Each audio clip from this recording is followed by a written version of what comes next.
Assalamu alaikum warahmatullahi ta'ala barakatuhu. Barkanku da wannan lokacin, barkanku da sake sauraron mu a cikin wannan tashar mai barka. A yau za mu yi magana kan yadda za ki sha masa bura har sai ya kawo. Kafin mu fara kar ku manta kuma na likin sannan ku yi subscribing. To, kamar yadda na faɗa muku, irin wayan da za ki sha masa bura ya ji cewa kamar zai nitse ƙasa zabara da jin daɗi.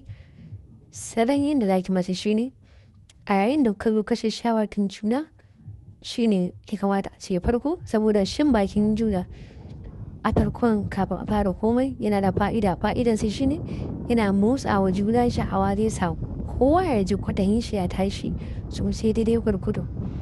Kuma shan baki yana ƙara kusancin kauna tsakanin masoya. To, a yayin da kashe shawarsa baki kashe shawaki sai ki ga buran shi ta mike, ko ba wai ta mike duka ba, buran da za ta fara mikewa alaman cewa yana son wannan abu. To, yadda za ki masa shi ne mafi sauƙi, sai ki kwaɓe wandon shi. Idan ki kwaɓe wandon shi za ki ga wannan zankaliliyar buran nashi nan tamkar ice, sai ki kawata da hannu ɗaya, sai buɗe bakin ki nisa bakin ki a cikin wannan buran. Ki fara kafin ki nisa bakin ki gaba ɗaya a cikin wannan buran nashi, ki fara sha masa kan bura, saboda shi kan buran nan da kike gani nan ne inda da zaran namiji ka yi wasa da wannan kan ɗankin kaciyar nashi nan sosai, ko da na minti biyu nan da nan za ki ga ya kawo, saboda wajen shi ne waje mai sa namiji ya kawo da wuri in ana tabawa. To, sai ki sa bakin ki akan wannan buran nashi, ki dinga tsotsan iya kayan budo, iya kan wannan manufar buran nasan za ki dinga tsotsa, kina tsotsa, ki rike ta tamkar kin samu minti karɓuwa. Ki mata shan minti sosai. To, shan mintin da za ki masa nan za ki ga kamar zai hauka sabara jin daɗi.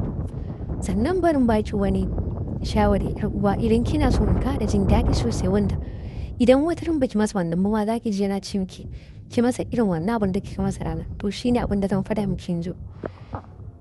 Idan kika kama wannan buran nashi, maimakon ki dinga tsotsa, sai ki sa harsen ki dinga lele iya kan wannan buran, ki dinga masa haka na tsawon kama sakanni, sai kuma ki dinga shan bura, ki kara masa haka na tsawon sakanni, ki kara shan buran nasan nan. Idan kina masa haka, za ki ga ya rasa yadda zai sa kan shi, za ki ga yana faman babban karewa shi daya, saboda abu ne yana shiga mishi har tsakiyar kayansa.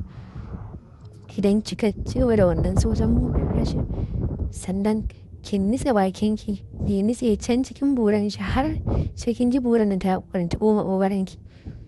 Idan kika haka zai sa yawon bakin ki ƙara yauki, yadda zai miki daɗi wajen in kina sha, kuma shi ma zai dinga mishi daɗi. Sai idan kika masa sha haka, ki sha kamar na minti biyu, sannan sai ki tsaya da sha ɗin, ki dan sa yawo mai yauki a kan buran nashin nan, sa hannunki kina jijjiga buran nashin, kina sama da ƙasa da buran nashin ne, kina sha mishi gwalaƙen shi, ki dinga sha mishi gwalaƙe, kina wannan gwalaƙen shi ma tsotsa minti, ki dinga wannan kama gwalaƙen nan. Bayan ta sha gwalaƙen shi, idan ta rika da shan kar ki manta yarwa. Sannan idan kina shan buran nashin nan, ki dinga sa hannayen ki kina dan wasa da amarenansa gwalaƙen nashin, ba wai ki dinga matsa su ba. In kika matsa su zai dinga jin zafi, zai iya kulle mashi ciki ma.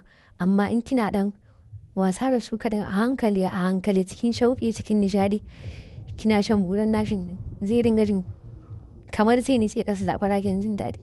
Sai ki ci gaba da masa haka, kina masa haka, zai dinga jin daɗi sosai. Ki ci gaba da masa haka.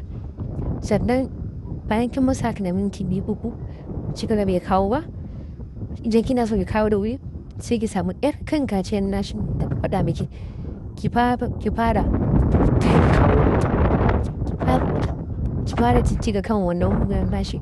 Ya ɗan kayan zaki dinga jijjigawa, kina yin sama da ƙasa da shi da sauri da sauri ba sosai yar uwa kina jijjigawa kan buran nashin nan sosai da kina jijjiga ba iya kayan kawai buran nashi idan ma ya wanke ba zai isa ba misali bai san tsinda zai sa ya dinga sauri ba za ki iya nemo mai na shafawa ko mai dan sansi sai ki sa kan wannan buran nashin ki ta faman jijjigawa ki ta faman shafa mashi iya kan bakin buran nan za ki yana faman kankame ki saboda yana kokarin kawowa idan kika masa da minti 2 ina tabbacin kawa yar uwa za ki ga nan da nan za ki ga ruwan mani ya tsitto ya fito ya salo kamar ruwan kofi za ki ga mani fa sosai sai ki sa wakin ki abin ki shanya wannan mani din saboda shi ma zai miki amfani a jikin ki yar uwa